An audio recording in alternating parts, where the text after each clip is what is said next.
Hey everyone, thanks for joining us. Dave and I were just talking about we got our MCDM books. Really high production quality on those. I like mine. And you know what?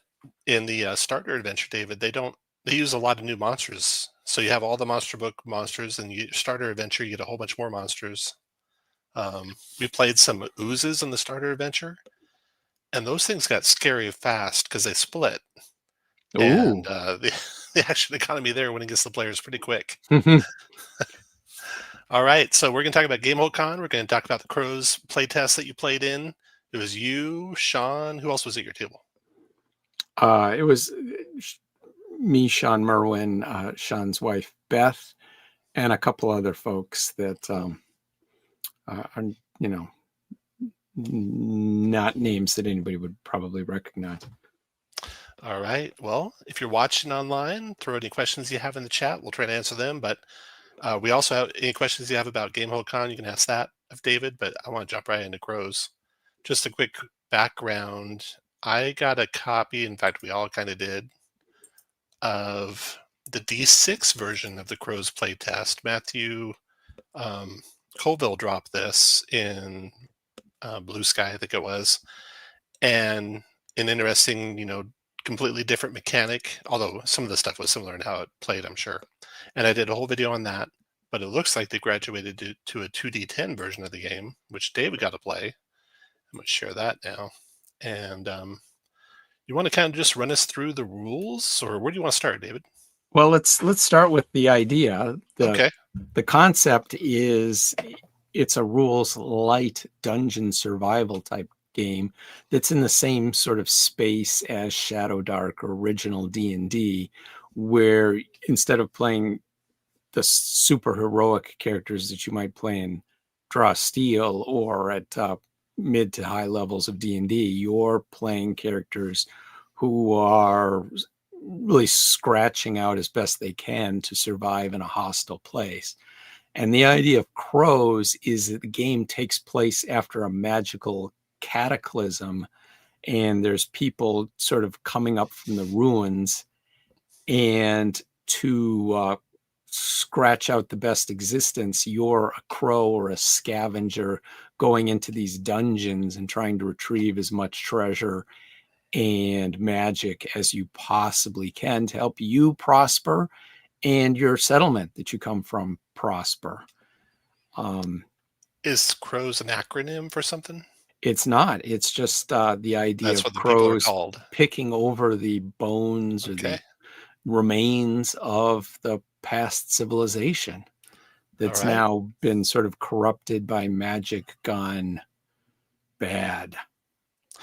And did you have any conversations with James if the 2D10 was the only version being play tested now? James told me that he was also weighing a opposed roll for the core mechanic. So, you I guess the target of your attack, for example, would roll a defense roll. And then I don't know the details. I didn't think that was a great idea. And I told him, because I think the beauty of the 2D10 mechanic that's borrowed from Draw Steel is that it distills the entire resolution down to a single die roll. There's no saving throws at the other end. There's no damage roll. No damage rolls. Right? You roll the 2d20. You probably committed the outcome table to memory pretty quickly, and you can just move right on. So that makes things very, very fast. If you've got to start coordinating your attack with the damage roll and comparing the results, then you're probably losing some of the magic that I saw in the system. Let's look at one of the pieces of equipment you have, the iron knife, and just walk us through that piece of equipment. Okay, sure. Well, the whole idea with the mechanic is that you roll 2d20, you add the result, and 2d10, right? 2d10, sorry. 2d10, add the result, and compare it against this very simple table of outcomes that can come up. So less than 11. In this system, you can miss, unlike Draw Steal. And the idea is that the action is so fast that if you don't do anything on your turn, you probably don't feel that bad about it because your next turn is going to come around in a flash. And then beyond that, the higher the roll, the better the outcome. So S is short for skill. that's right. So skill. So if you had a weapon skill of 1, you do 2 damage or 5 damage. Right. And the crit resolution is the same as Draw Steal. If you get a 19 or a 20, you get another action. Correct. And If you get some, a 2 or a 3 is doom, so bad things happen there. yep. If someone attacks you and misses, you counter and do 1 damage to them. I think that's Right. what And counts. you've got that right, Tom. And that's a mechanic that's still sort of being played with. The idea is that you get faster action because if you miss, your target can counter attack and deal 1 damage to you if you've got the iron knife in hand, or vice versa. And I think he's still playing with how exactly that might work. Maybe certain monsters will have it and certain monsters won't. Like if you face something that's really dangerous, it might have a counter. And if you battle with a bunch of kobolds, not so much.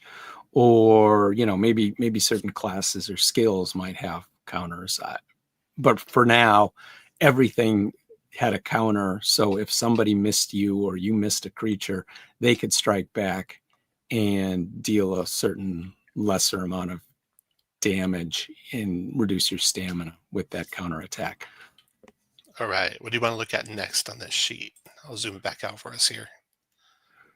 All right. Well, let's look at, with the dungeon survival theme, you've got resource management. And the way this game does resource management with those usage dice, scrolling down about halfway down that rules page, is you put a D6 or 2D6s on the spells and the torches and the magic wands and anything else that has a usage die.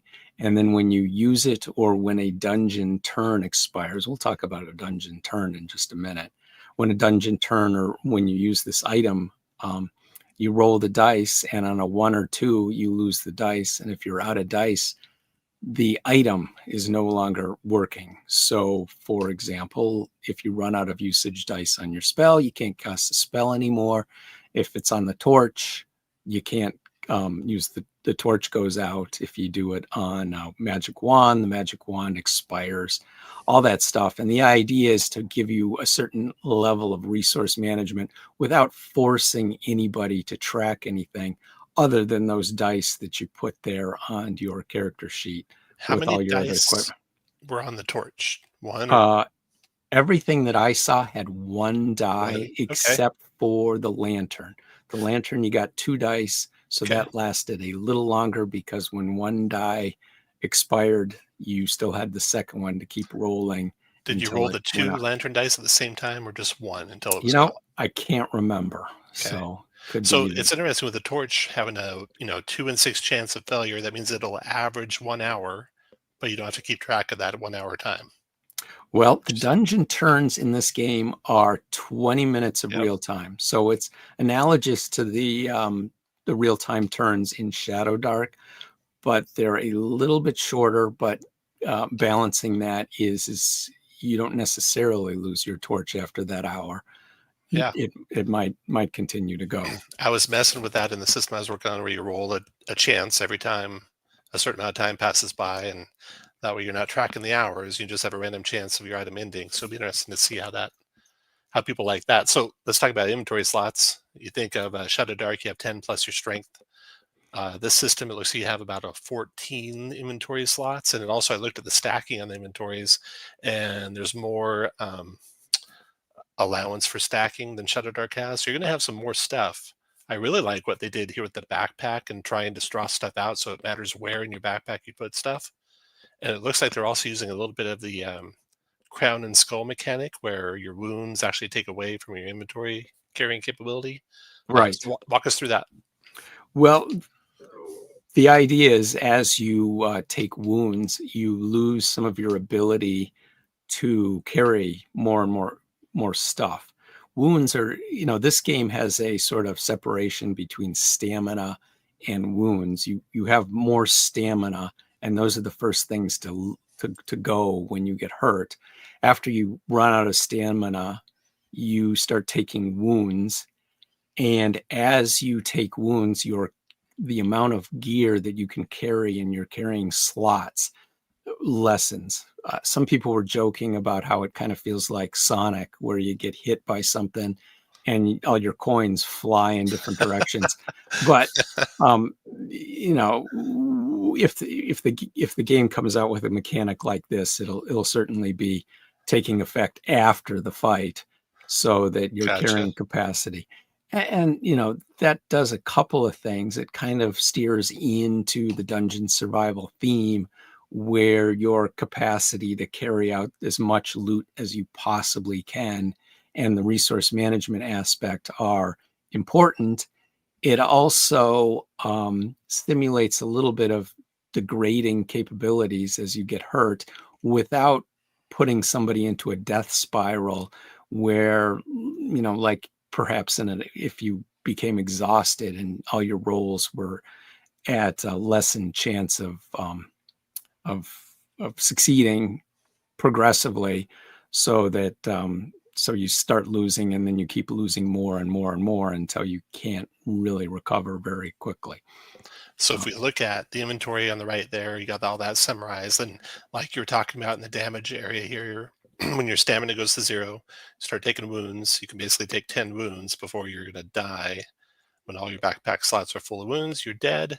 When you heal back up, you heal back up all your stamina, but only 1 wound. So there's some ongoing effect of taking damage.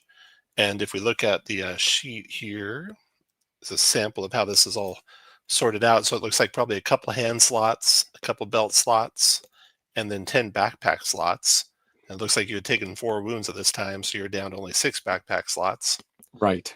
And they have the mechanic, if you want to draw something out of your belt, that's a maneuver. If you want to draw something out of your backpack, it might be a maneuver if you roll a d10 and the result is equal to or greater than the slot. So it makes you kind of decide what order to sort your stuff in your backpack.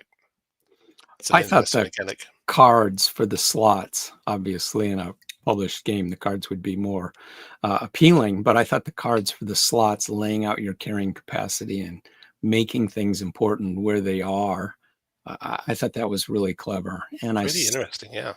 and he suggested, James Intercasso, designer, suggested that perhaps they would have things like hand slots for rings and other slots for magic items and so on. But that's very much in the air right now. Yeah. So take us through what your character, you were playing the one on the bottom left here? I was playing the one on the left, the Pyromancer. Okay. And as you can see, it's got a few skills which apply to attempting to do those rolls. It doesn't have any stats at all, and that might be something that changed. There's no agility or any sort of stats, which kind of makes characters feel a little samey. But on the other hand, the virtue that James suggested is that this means that you can go in any direction you want as you develop your character, and you're not necessarily limited to staying a pyromancer as you get out to higher and higher levels. You could decide you want to learn how to use the halberd or something. So I've got magic skills, elemental magic +2. That adds to my 2d10 roll, and it adds to my damage. Yeah. Unarmed strike is +1, and then the dodge, fortitude, and resolve resistances apply to defenses. And we were rolling stamina at the beginning of the adventure, so just hope that you don't roll a 1. Don't roll a 1. So maybe the equivalent of, was there levels? Any indication of how you get better? We never saw any of that. Never saw that yet. Yeah. All right. And then, so what was the gameplay like? Well, it was similar to something you might play for old school D&D or Shadow Dark, where Hmm. there's a big emphasis on, engaging with the world while you're doing your exploration. And, if you want to find something in the chest, uh, tell how you're looking at the chest. And then once it got into combat, the combat was a little bit richer because you've got an element of tactical crunch with opportunity attacks and flanking and so on. One of the things that was a little unusual is, possibly consistent with the old school feel, is there was mishaps with the spells. So there was extensive spell mishap tables that exist. And I think that James felt that that needed to be dialed back a little bit. And I certainly agreed. Because you had a As mishap on 11 minus, and like, Yeah, here's the right. Firelance book. Yeah. And what happened is I had a mishap on a spell and rolled high on the percentile die for what the mishap was, and did enough damage to everyone within 10 feet of me from my fiery explosion to kill Sean Merwin's character, who had been just an absolute legend through the prior bit of the adventure, soloing this enormous spider that seemed like a certain TPK, and really uh, kind of a sad end to the character. Comical, I guess, but if you were playing a campaign, it wouldn't be that funny. So I Welcome, Kate. know See what's Kate that. join us. I just see Kate join us, so I want to say Yeah. welcome. So I know that that'll be dialed back, because what you don't want is to have characters either feel inept, or something that we saw during the game a little bit is people were afraid to try anything because we were afraid to get a mishap that Yeah. would hurt us worse than any benefit that we could possibly get. So So, for for well, example, I would not use my Fire Lance spell to burn away some spider webs, because that could be a bad outcome. the thing that says shed light 5-5, do you know what that meant? That is a um, five squares of dim light and 5 squares of bright light. Okay, got it. And so it's basically using draw steel rules, kind of, but simplified a little bit. If we look at the action or the turn economy, you have just an action and a maneuver instead of an action, maneuver, move. So that Right. simplifies that. Your move, your maneuver can be to move or to knock back or to shift or to draw an item or to pick up an item or to stand up. So pretty simple. It's an interesting trade-off trying to determine if you want to do um, triggered actions or not do triggered actions. Because of course, if you do triggered actions, then it slows down then your next turn coming up. But it also keeps you in theory engaged all the time. So Shadow Dark doesn't do them at all. I kind of like the middle ground a little bit of where you can ready an action, which Shadow Dark also doesn't do at all, as opposed to everyone having a trigger. But it'll be interesting to see where they end up. How would Shadow Dark deal with the situation where a ranged attacker moves out into sight, launches their attack, and then uses the remaining part of their movement to move back completely out of view? Yeah, it doesn't have a way to ready an action to shoot them when they come out, which I Exactly. think is a good thing to have. When I run Shadow Dark, I let people do that.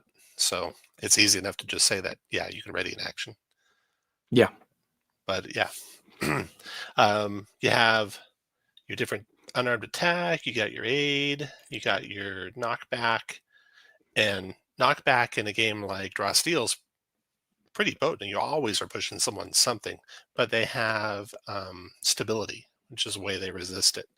I don't know if there'll be stability in this game or not, but um, Yeah, we didn't Got rid of see the it. F word using the Yes. using boned here, which is Yeah, I think that means the same thing.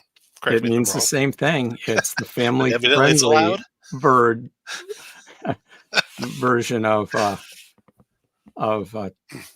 boned or totally boned Yeah. with an F. Did you get um it was interesting with the D6 version of it. You could get totally effed, in which case you had like slightly different rules for how to hit. This one's pretty straightforward. You're just -1 on your tests. +1 damage dealt to you is not great. Um, and then blessed is the inverse of that, and they cancel each other 1 to 1. Could they stack up any number of times? What was the highest or lowest anyone got on that? We didn't see a lot of that at all. Okay. In fact, I'm not sure we saw it at all. Right, because So, they didn't use that mechanic for flanking. It just gives you a different +1 on attack rolls. So there's not a use of that mechanic exactly. Everything else has got it built in. It's not like if you're prone, you're boned. Prone has its own thing. So interesting. Here's the dim light and darkness. Hard to see rolls -2. Darkness can't see rolls -4. Pretty straightforward. And so spell books are like these books that you have on your sheet here. Scroll this over. Where like there's one spell in the book, fire touch that's book has right. one spell. So you have to have the spell book in your Hmm. hand to cast the spell. I assume that higher level characters might get a few more spells and then they could swap them out as needed. But that's the idea. Is it just me or is the font in the draw steel books painfully small? As an old person myself, it's painfully small. You got a copy there, David, right? I do. Yeah, I zoom way in when I'm pulling it up in a PDF format, unfortunately. But I have to zoom in for most stuff nowadays. Yeah, this is tiny. Yeah. So I know that they face a real decision point. Oh, here's the wow, that's tiny. Yeah, it's really It's small. too small. For me, that's why I just use the PDF, unfortunately. But Yeah, it's nice to be able to curl up with the print copy and enjoy that tactile sensation, but yeah. that's Okay, let's look at another book. I like this magic holy symbol where it attracts undead. That's not great. the But magic items during this game were coming fast and furious, and there yeah, were a fair number of ones that had either a benefit and a little bit of a detriment, like that magic holy system yeah. symbol, or just were plain cursed. But I think that most of them had a little bit of both. Um, Sursa Victory is a big proponent of doing that, having a lot of stuff in the adventure that matters in the adventure, and having it not be all good necessarily.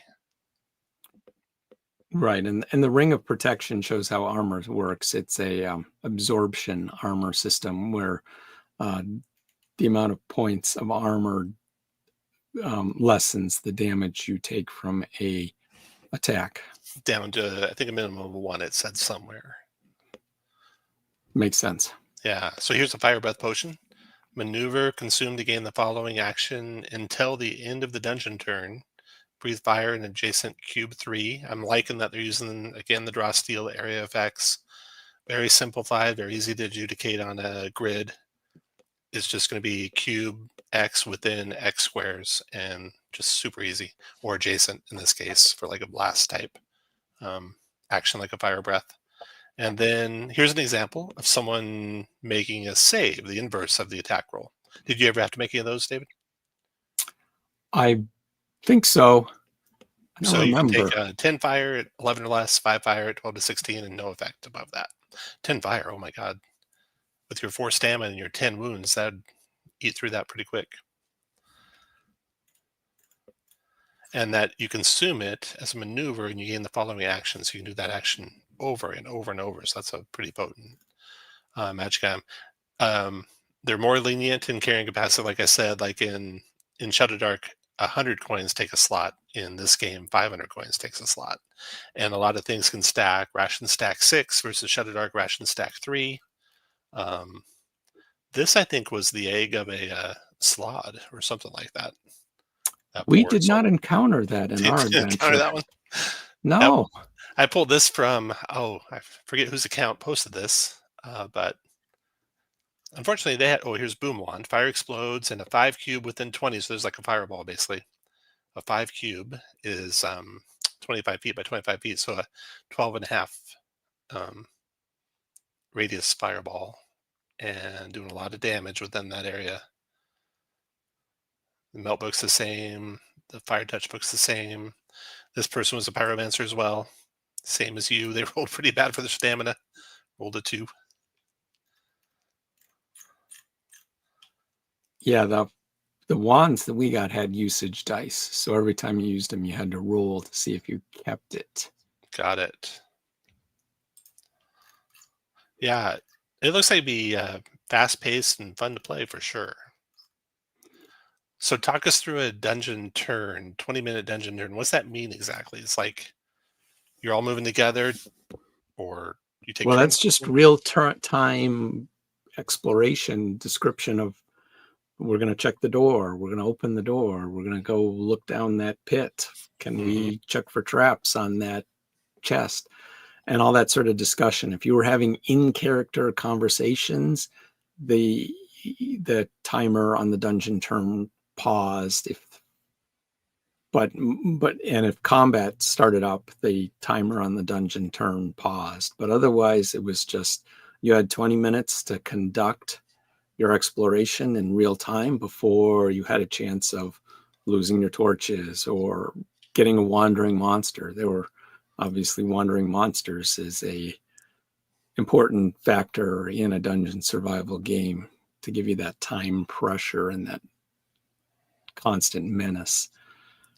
3 dungeon turns before needing to rest, but that's not like a 4-hour rest, is it? It's just We did not play with that rule. Okay. Because I know we passed a lot of dungeon turns. So maybe he chose not to enforce it. Maybe we missed it. I'm sure we had more than 3 dungeon turns.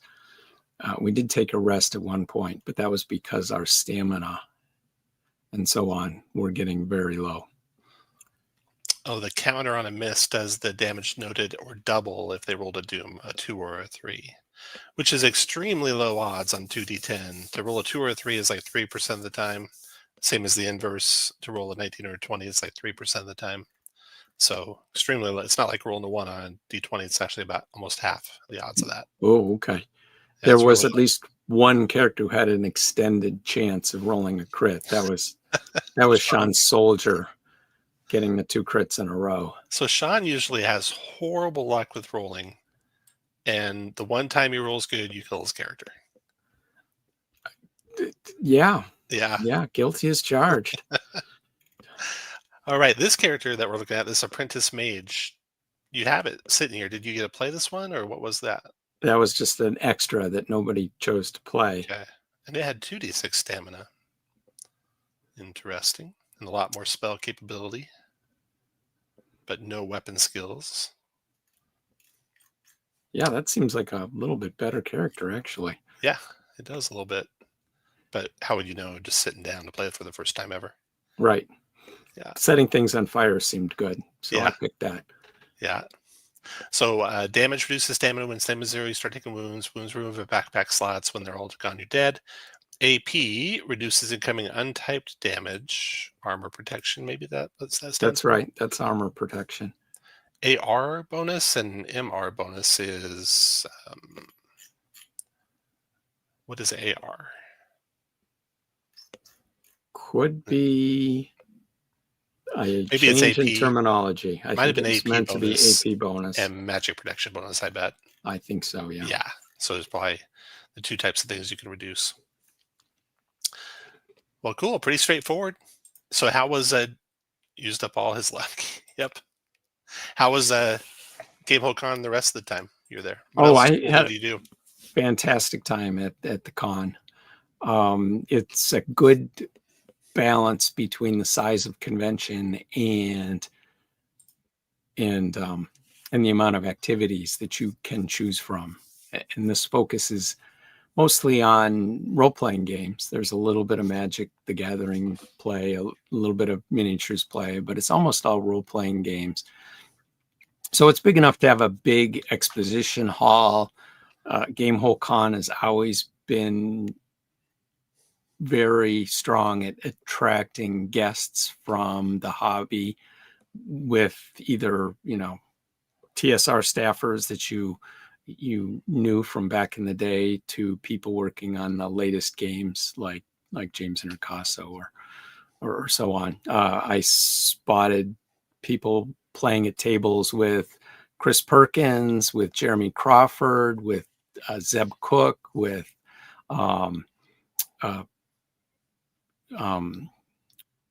the creator of Forgotten Realms, who I should be able to recall the Ed name. Greenwood. Ed Greenwood, and on and on and on. So those all sorts of luminaries from different eras of the hobby.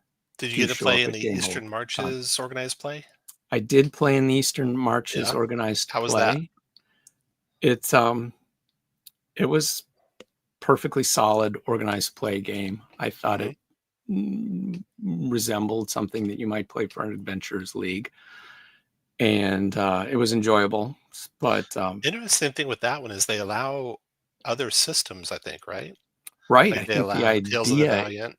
is that you can bring a character from any 5th edition adjacent system like Tales of the Valiant or Level Up or 2024 or 2014. Interesting.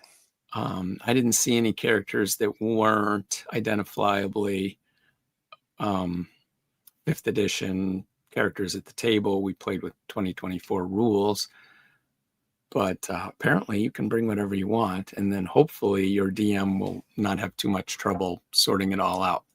Yeah.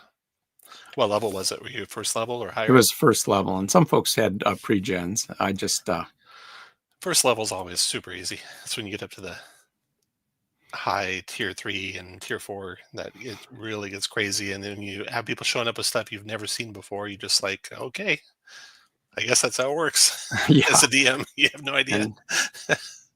And just imagine that it can come from any source that you care to mention. Yep. I didn't read the campaign rules, but presumably the rule is don't bring anything to the table that's going to give your DM a headache, or hopefully the other players at the table a headache.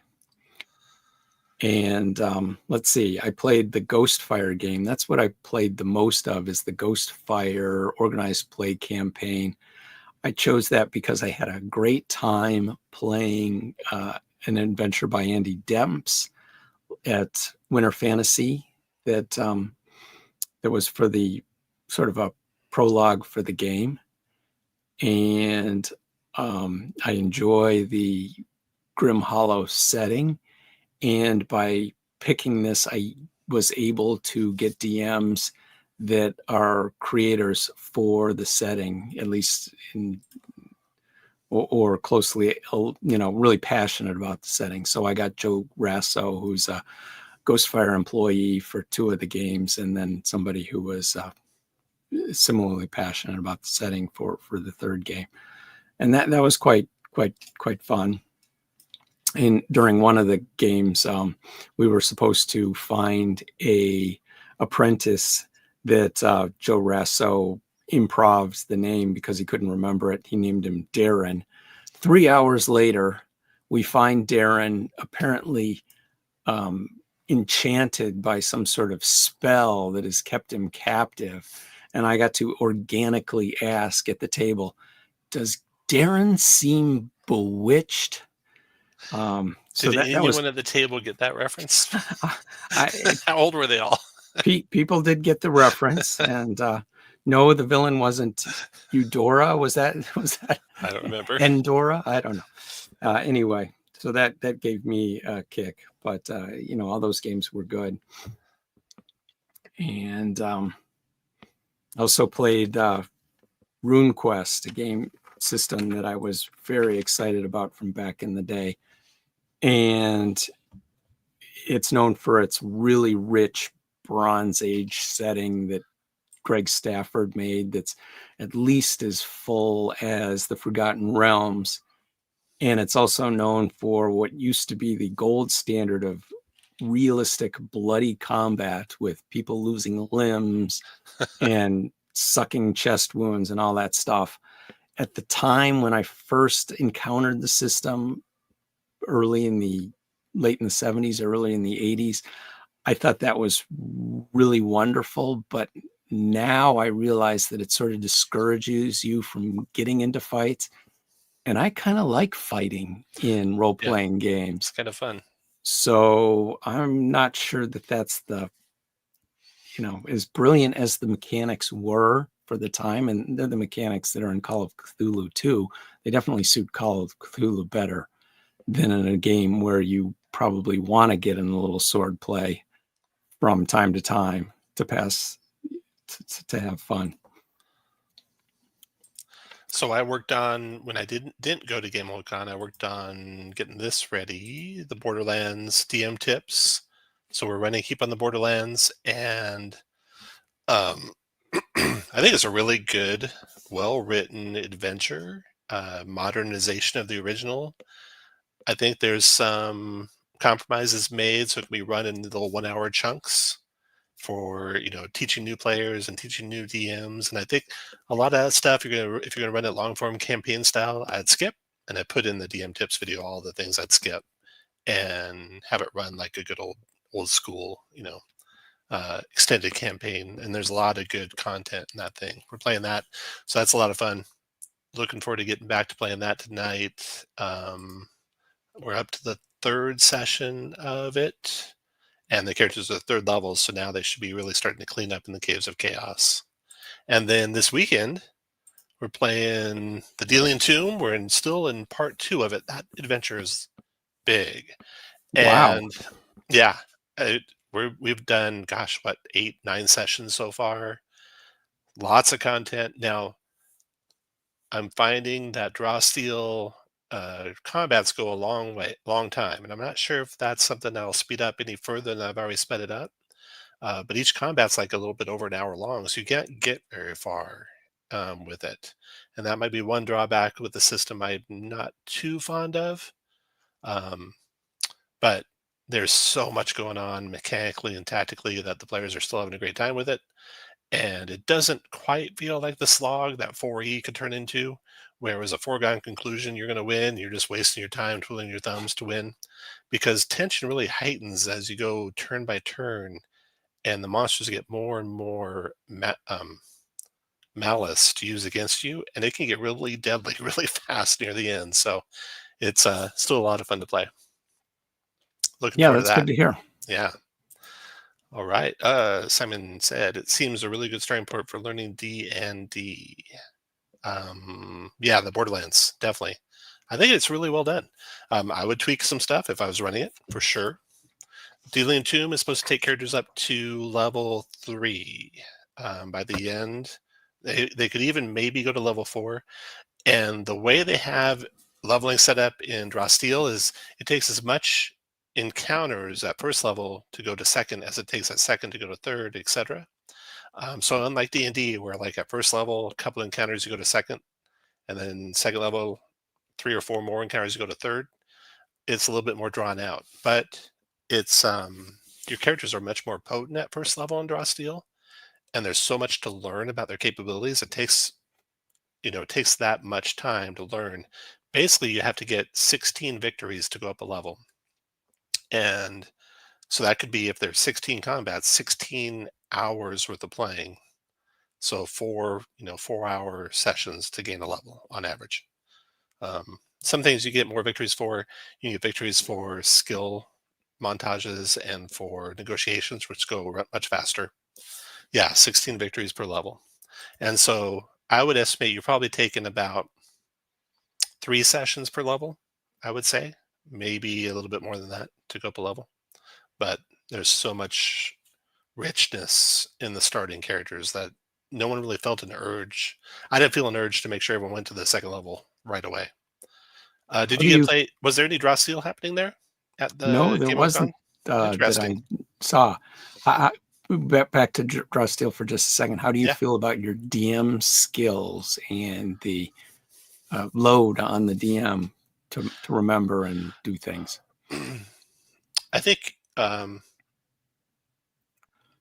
you just got to face that you won't remember everything and don't feel bad about it because you won't. And until you get really, really good at it and have run those monsters multiple times, you won't remember everything that they can do because all the monsters have a lot of stuff they can do. But don't feel bad about it. But it really does highlight both on the DM side and on the player side that skill in the game really matters a lot in as far as what you can take on difficulty wise. Um, and character builds and interactions between characters are really important. So as your party gels, you'll have more and more skill at it.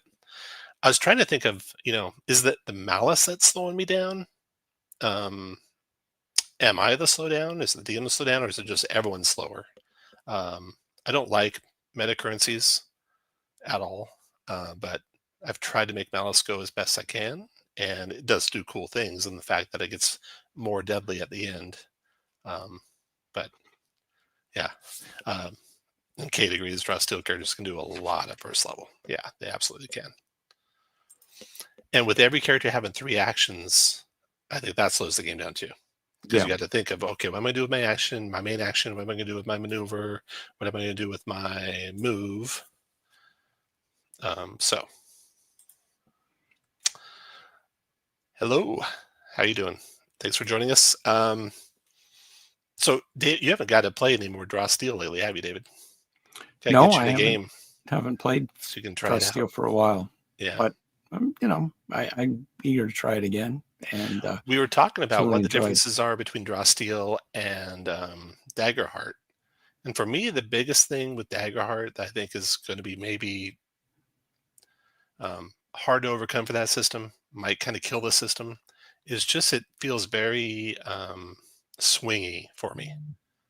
So if the players come into it the day and they rolled a lot of hope that day, it's just a cakewalk.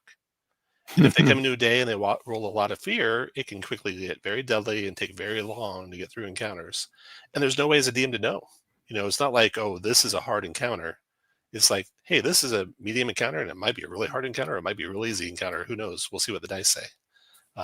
So it's interesting that it will switch up on you, but it's also not that cool that it could become really difficult, something that should be easy, or really easy, something that should be difficult. I remember when you guys were playing, and you got to the point where there was the dragon, and you were rolling lights out on the hope side. The dragon was like a little kitten. He just went down. He went down easy, and I thought, that sucks. Oh yeah, and Cade points out the reactions trigger actions. So that's the other thing that Draw Steel does is everyone's got one or more triggered actions every round. You have one main triggered action that's probably going to happen every round, and you have unlimited triggered attacks of opportunity. So 10 people walk by you, you can take 10 attacks on them. So it can really drag out a turn. That's why I like simple systems, which MCDM is doing, which might be more to my liking, that are really fast and kind of more focused on the world instead of on the powers of your character. So that'd be interesting. I think I might really like the CROWS system. Yes, Stressio became the go-to system for our group at the sessions where there's no fights. I feel we progress a lot. Yeah. But each combat takes easily over an hour. Yeah, they do. That's what I'm finding. We're going over an hour for every combat. I'm like, so we're nearing the end of part 2, and then part 3 is quite a bit shorter. So I'd say that intro adventure is like 10 sessions worth of adventuring. Wow. Really, really high value with lots and lots of cool stuff. It's sandbox, so really the players drive the action, and there's a lot of interaction with the opposing party that's there and other factions that are there. It's really well done. Really a great starting adventure, I think. I like it. So it doesn't feel programmed as a series of encounters like Not at some all. of the early 4th edition adventures so often felt like. Not at all in the overall sandboxiness of it, but I am seeing that in some of the little dungeon that you get into, where like, hey, this level of the dungeon is these 4 encounters in this order. which, early 4th edition did that. Later 4th edition, they found out how to not do that and got better and better as they were going, but it already earned a pretty bad reputation by that time. So hopefully, I know they have a lot of people working on Draw Steel, and hopefully they'll try and really focus on avoiding that. Don't put the characters on a railroad. So Delian Tomb doesn't do that. You have lots of choices, except for when you get to a dungeon level, you're going to go through the rooms kind of in order a little bit. And that's certainly not the case for, dungeons that somebody might design for Draw Steel. Yeah, you can make it however you like. I loved how later, what was it? Gardmore Abbey or something, like Grandmore Abbey or something. That was a really good 4th edition late adventure. I like the giant adventures at the end of 4th edition, where it's just the sandboxy location where the players could go at it in any order they wanted. That's what you want. Tom, you are running Draw Steel and 5.5. Are you missing d20 play? I am. I'm going to get back to that pretty soon. I'm doing Ravenloft next week. That's going to be fun, but I didn't have enough time to go in there and convert everything to the d20 play. So I'm doing it in 5.5. I love the Ravenloft adventure. It's just so good. Can't wait to run that. All right. Anything else, David, before we wrap up? One other thing I wanted to mention that I did at Gamehole was I participated in Teo Sabadia's seminar on trap building, which was sort of a half game, half trap seminar where there were, 12 people or so at the table with Teos, and he was running a gauntlet from his Dungeon of Doom that he wrote for the Dwarven Forge folks. And that gauntlet was quite a lot of fun, and he managed to share quite a lot of wisdom about how to do traps. Some of the things that he was talking about is the benefits of making certain elements of the traps sort of Roadrunner-esque, so people are laughing while they're dying, putting in upbeats so that it doesn't just feel like a total grind and a gauntlet. Chances to talk to things. He had a couple of gargoyles columns that you could chat with. He was talking about how talking doors are a great challenge for a first level party because it's a little bit of interaction and a little bit of a puzzle. And one of the techniques that he was doing that I really, I think I do sometimes, but I was very impressed with how he did it, is when somebody whiffed a roll to, they didn't whiff a roll. Let me put it this way. Somebody was trying to pull something out of a chain out of where it was secured, and they rolled high on their athletics check and were unable to pull it out despite the high roll. That is often a real big downbeat moment. I just rolled this great result and I still fail. That's disappointing. So Teo says, so you've just learned something important, that chain is not something you can remove from where it's anchored. And I thought that was a little bit of an ingenious way to twist it and present what could be a disappointing moment as bonus. You've learned something. This is great. That is actually that's a good idea. So I enjoyed that quite a lot. And even a longtime DM like me learned a few things and had a great time going through the gauntlet. That's cool. All right. Well, that's it for now. We're going to play Keep on the Borderlands here shortly, and we'll see you all later. Bye, folks.